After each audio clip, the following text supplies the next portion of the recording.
I pozdrav ekipa, evo nas ponovno nakon jedne kraće ljetne stanke, nismo ništa objavljivali jedno mjesec dana, sada krećemo ponovo sa snimanjem ovog puta iz Varaždina. Što smo vam pripremili, pogledajte u ovoj epizodi.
Današnjim domaćinom Vedran Runjić, voditelj Muzeja vatrogastva u Varaždinu. Jesam dobro rekao? Tako je. Dobar dan svima i dobar dan gledateljima kanala. Evo, danas smo odlučili, odnosno na poziv Vedrana, smo došli ovdje u Varaždin i da snimimo vaš prekrasan muzej. Ima puno interesantnih stvari. Za početak, od kada je otvoreno ovdje ovaj muzej? Od kada radi? Priča sa prikupljanjem i zapravo prezentacijom građe u Varaždinu počinje za 100. obljetnicu DVD-a 1964. godine, kada je napravljen jedan manji postav i kada je otkrivena bista učitelja hrvatskog vatrogastva Mirka Kolarića. Postav je rastao, skupljali su se novi predmeti, veći predmeti, obnovljen je veliki broj predmeta i 1994. godine ti predmeti su izloženi u ovoj zgradi, znači u kojoj se i danas nalazi muzej. Međutim, opet imamo rast broja predmeta, normalno rastu i financije, rastu i troškovi održavanja i Hrvatska vatrogasna zajednica sklapa ugovor sa prvim Hrvatskim dobrovoljnim vatrogasnim zborom u Varaždinu o praktički preuzimanju upravljanja nad muzejom. I novi postav je postavljen 2014. godine za 150. obljetnicu prvog Hrvatskog dobrovoljnog vatrogasnog zbora u Varaždinu. Naša gledatelja i mene zanima što imate unutra, pa nastavimo razgovor unutra i idemo pogledati što ste sve uspjeli skupiti u ovim godinama. Može, to će biti najbolje. Ajmo pogledati.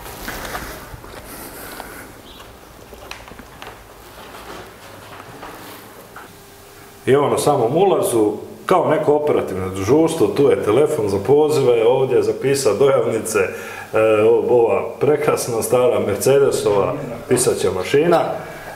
Međutim, nije samo to, nego ovdje i popis poginulih vatrogasaca u Domovinskom ratu. Ali to je samo za jedno razdoblje, jel? Tako je, tu je zapravo popis do 1992. godine, tu je 161 ime naših vatrogasaca.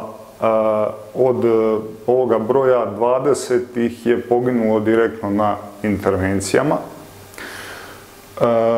dok su ostali poginuli kao pripadnici Hrvatske vojske, MUP-a ili kao civili.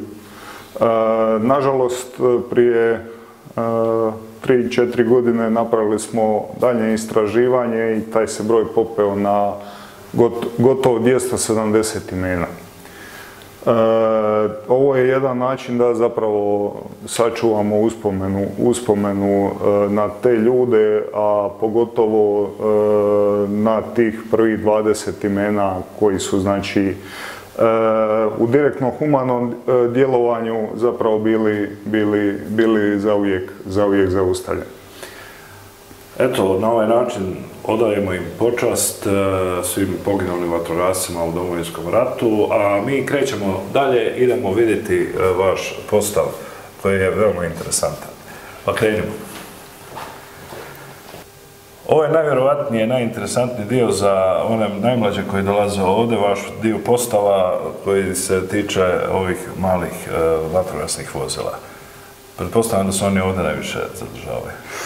Tako je, zapravo u ovome dijelu počinjemo sa obilaskom gdje grupe objašnjavamo što ćemo raditi, kako se kretati, kako se ponašati u muzeju i tako dalje. I normalno nakon kratkog uvoda i malog uvoda u vatrogascima, pošto je dosta njih i već i uključeno u dobrovoljna vatrogasna društva kroz mladež, onda idemo na ovo prvo pitanje, ko ima ovakve crvene autiće doma, i onda svi kažu imam ja ovakvog, imam ja onakvog i tako dalje.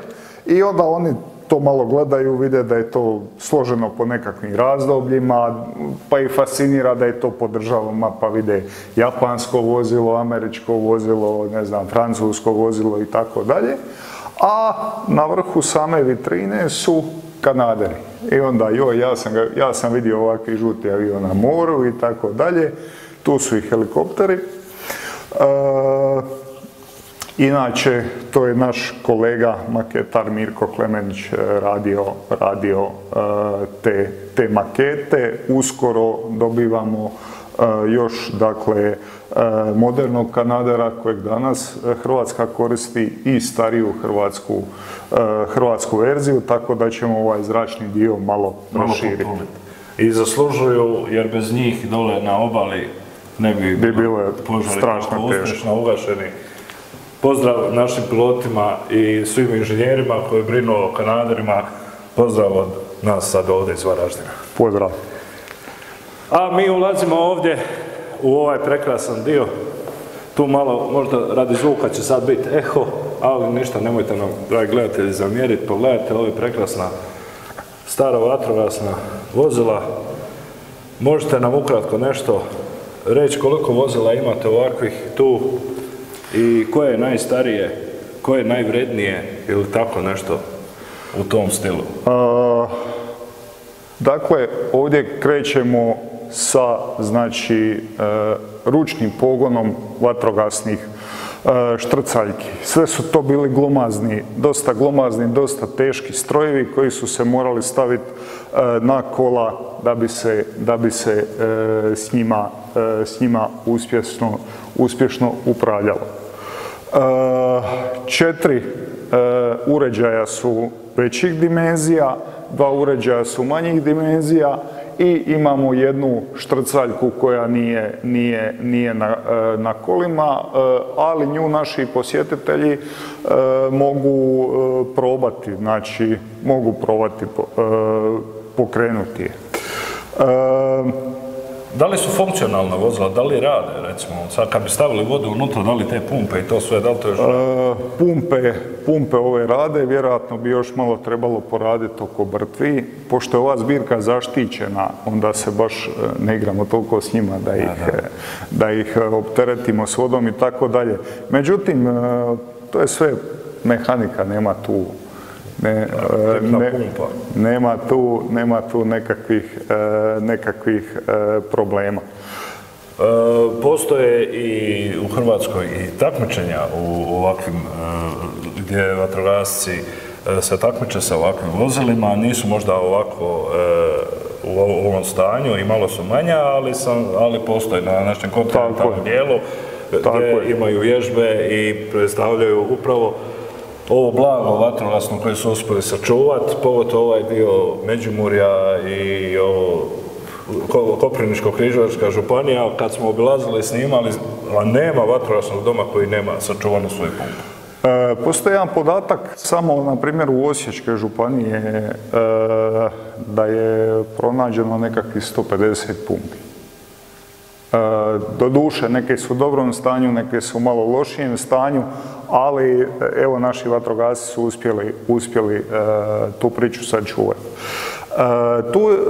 Tu je zapravo jedna stvar fascinantna, kad pogledate, znači, taj jedan starinski stroj, staru štrcaljku, gdje su 4 malo jača dečka trebala samo za pokrenuti. I sad zamislite da gašenje požara traje nekoliko sati. I vi morate imati četvoricu koja su vjerojatno već nakon nekakvih 10-ak minuta lagano na izmaku snaga. I što se događa? Morate imati ogromni broj ljudi na požarima. I sad zamislite da imate 3-4 pumpe koje rade, samo i četvorica moraju pokretati, a gdje je ostala ekipa koja je na... Puni s vodom. Tako je, koja je dalje na cijevima, na ljestvama i tako dalje. Jedan puni gasni vlak u Zagrebu na prelazu stoljeća je imao 28 ljudi baš radi toga što su... Sve išlo na paletu. Tako je. Sve išlo na paletu. Tako je. A ovdje nalazimo jednu malo moderniju izložbu, tu su modernije pumpe, tu više paleta nije igrala, tu je igrao benzin, mješavina, dizel. Tako je. Sad opet je ta promjena. Znači, više sad su ona četvorica oslobođena. Sad imate jednoga gospodina strojara koji fino upali pumpu, on se sa njom brine i onda se može krenuti sa gašenjem. Međutim, najvrijedniji predmet trenutno nije tu. Najvrijedniji predmet i zapravo jedan prelaz između tih pumpi na ručni pogon do motornih pumpi je jedna parna pumpa iz Dobrovoljnog vatrogasnog društva Cvetković, nabavljena 1905. Sad, fascinantna stvar, to čudo radi. Znači, ta parna pumpa. Tako je. Jel se lože na drvo ili na ugalj? Na što je? Oni su u principu išle su na drva, mogla se ubaciva ugalj i tako dalje. Međutim, oni su je provali na vježbi prije 10-ak godina tako da su je spojili na zrak. Jer nisu mogli dobiti atest samoga parnog kotla i onda normalno da ne bi došlo do kakvih problema.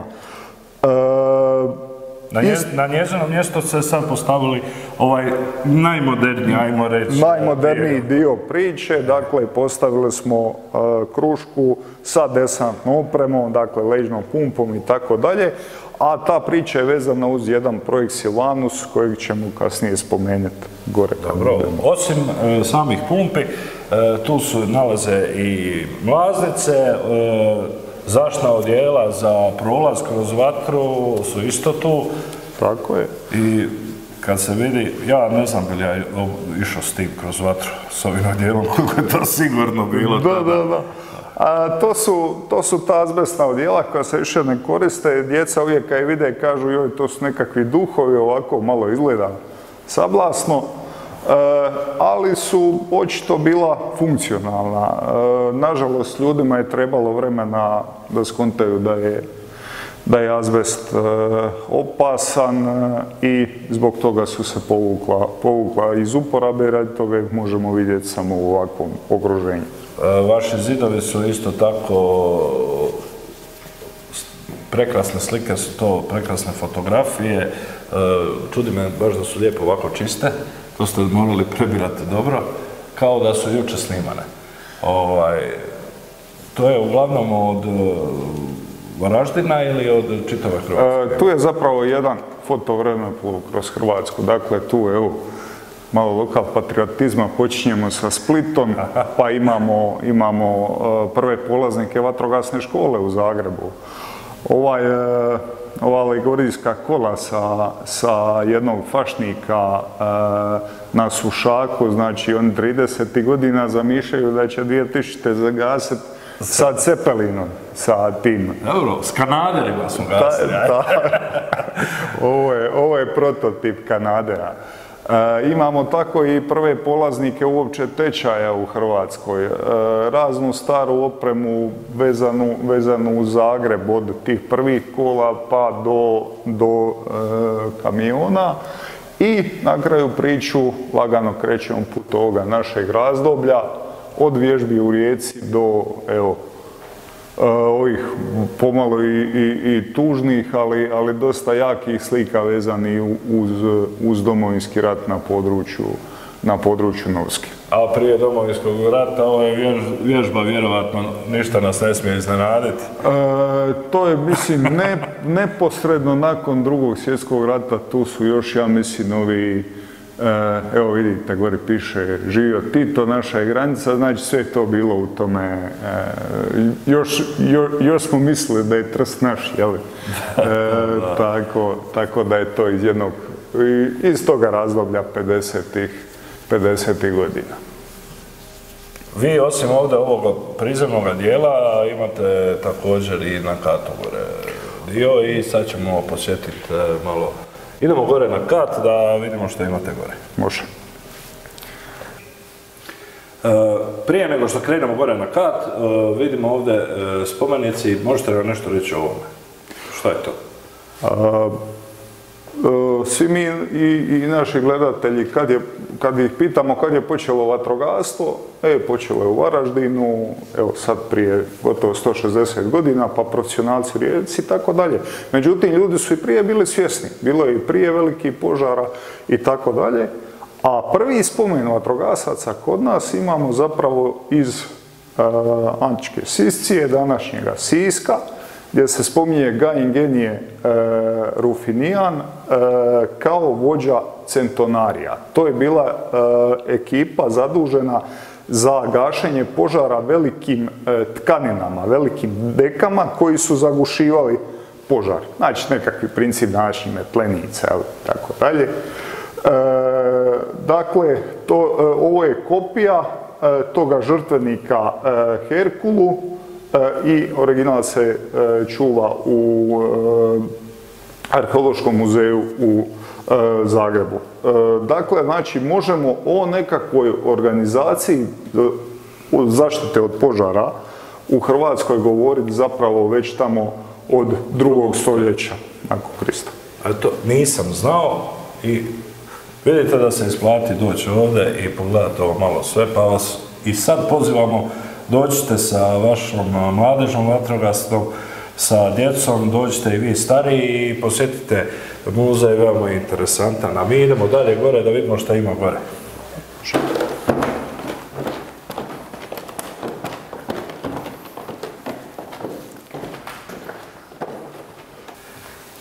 I evo nas ovdje gore na katu, možete nešto više reći gdje se sad nalazimo?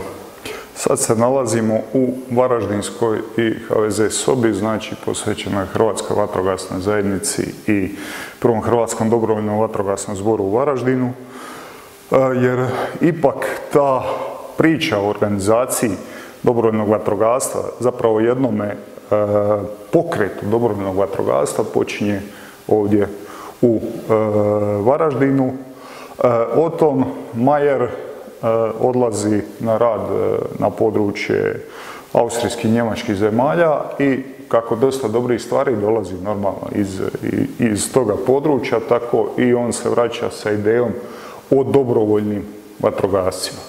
Znači, ljudi rade svoje poslove, ali na poziv odlaze na vježbe, odlaze na intervencije, niko ih ne sili i normalno nakon nekog vremena rađa se i ta ljubav prema tome pozivu i tako dalje. Ispred nas se nalazi ova meni impresivna vatrogasna zastava. Nešto ukratko o njoj, možete reći? Zastava je došla u ruke DVD-a Varaždin 5 godina nakon osnutka, 1869.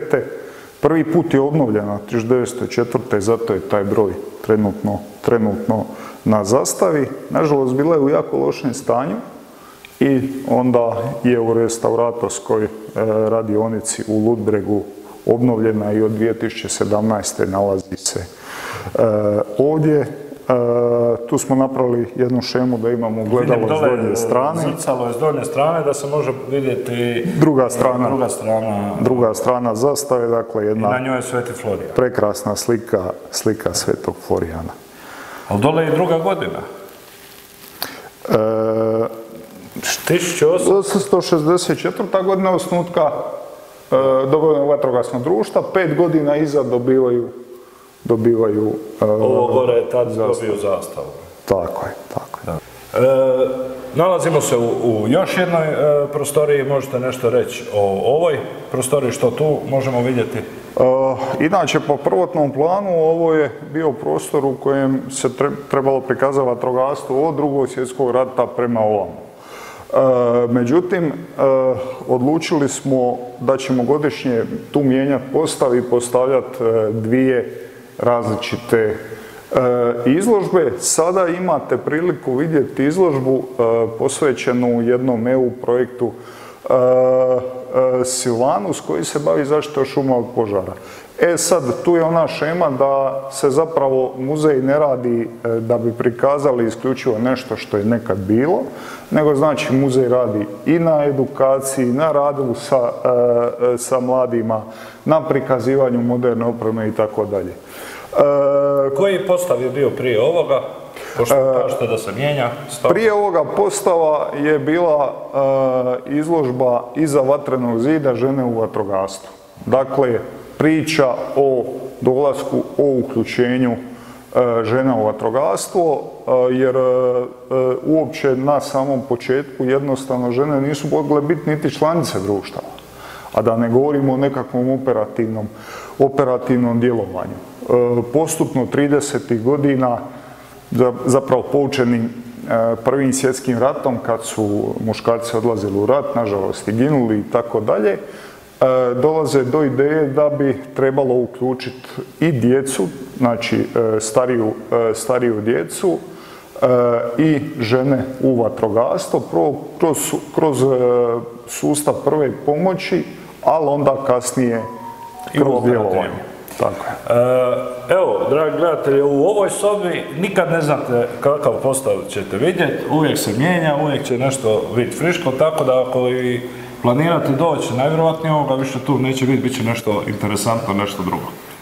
Biće nešto drugo, možemo zapravo odmah najaviti, iduće godine evo, slavimo rođendan, 40 dakle, godina od samog muzeja, 10 godina od novog postava i napravit ćemo jednu retrospektivu da vide ljudi što smo radili. Tu je ipak bilo nekakvih 15-ak izložbi, bilo je tu raznih događanja, bilo je tu koncerata i tako dalje, tako da evo, iđemo sad u tome smjeru i to možete očekivati za Noć muzeja. A mi idemo dalje.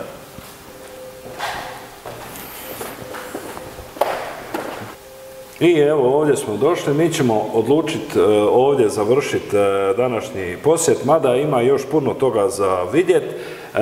Pozivamo još jedanputa naše gledatelje da dođu u Muzej hrvatskog vatrogastva tu u Varaždinu, da dođu sa svojim djecom iz dobrovoljnog vatrogasnog društva, da se upoznaju malo sa povijesti hrvatskog vatrogastva. Ali tu se nalazimo, za kraj smo ostavili meni možda poslije onih dole vozila i onih pumpi, ovo meni možda najinteresantnije, a možete nam nešto više reći o čemu se ovdje radi? Svi koji smo u vatrogastvu znamo za Mirka Kolarića, dakle Varaždinac koji na poziv Đure Deželića odlazi u Zagreb uspostaviti jednu modernu vatrogasnu postrojbu. Ovdje stojimo zapravo kraj jedne vitrine u kojoj su njegovi osobni predmeti. Znači osobne medalje koje je on dobio, kaciga koju je nosio na vježbe i na intervencije i imamo njegovu posmrtnu masku. Jako zanimljiva priča je da smo prije, evo sada skoro godinu dana dobili njegove medalje iz jedne obiteljske kolekcije i evo, zahvaljujem gospođi Tihani Rubić koja je zapravo sačuvala ove iznimno vrijedne predmete. Ovo je trenutak kad ih povežete s osobom koja je osnivala vatrogasna društva, s osobom koja je išla od sela do sela i učila ljude o vatrogastvu. Znači ljude koji su možda praktički polupismeni bili i tako dalje. Kad ovo povežete s njim, znači ovo više nema. To je ekstremna vrijednost, jel? To ne možete izraziti u nekakvim novcima. Dakle, samo radi ovih stvari ovo bi trebala biti nekakva meka za naše vatrogasce da dolaze. Da dođu to vidjeti. Znači, naš učitelj vatrogastva, tako ga mi volimo zvati, Mirko Kolarić, njegovi osobni predmeti, njegova iskaznica koju je imao, mislim, ovo je baš fascinantno. Eto, dođite, ako ništa, barem dođite ovo vidjeti. Ja ćemo vama sad se za kraj zahvaliti na ovome što ste nas proveli kroz, najprije na pozivu, što ste nas pozvali, a onda i što ste nas lijepo proveli kroz ovaj muzej. Nismo vam sve pokazali, tako da vi dođete i otkrivajte još puno tih detalja, da vidite što se sve tu može vidjeti. Hvala vama što čuvate i sakupljate hrvatsku vrijednu ovako baštinu, što imamo gdje doći i vidjeti ovako vrijedne eksponate o vatrogastvu. Puno hvala zbog toga. I vama kao osobi koja je zadužena za to, a i Hrvatskoj vatrogasnoj zajednici koja je organizirala to sve, da to imamo na jednom mjestu ovako sve. Mada u Hrvatskoj postoji mnogo manjih muzeja sa izuzetno vrijednom kolekcijom. Imamo jednu snimljenu u DVD Matulji, dole smo snimali kod Sanjina, on ima svoju privatnu neku kolekciju koju je stavio u DVD. Imamo puno takvih vatrogasaca koji sakupljaju vrijedne predmete iz prošlosti vatrogastva i puno dobrovoljnih vatrogasnih društava, javnih vatrogasnih postrojba ima u svojim kolekcijama vrijedne eksponate povijesne, pa eto, pozivamo sve ako imaju nešto viška da zovnu ovdje i da se ovo još malo popuni tu. Tako je i tu je i prilika, znači, i da sačuvamo predmete, da i prezentiramo. Predmeti se mogu i pokloniti muzeju, postoji nekakva mala mogućnost otkupa i tako dalje, ali kroz ove naše povremene izložbe možete posuditi predmete na nekakvi period mjesec, dva, pola godine i oni se vraćaju dalje u vaše vlasništvo. Samo kad ih nama posudite, to je prilika da će ih puno više ljudi vidjeti. Eto, hvala vam još jednom. Vama, dragi gledatelji, pozivam vas da se pretplatite na naš kanal. Pozivam da lajkate, šerate i pogledate naše ostale videa, a mi do sljedećeg videa pozdravljamo vas iz ovog mjesta. Pozdrav iz Varaždina. Pozdrav svima.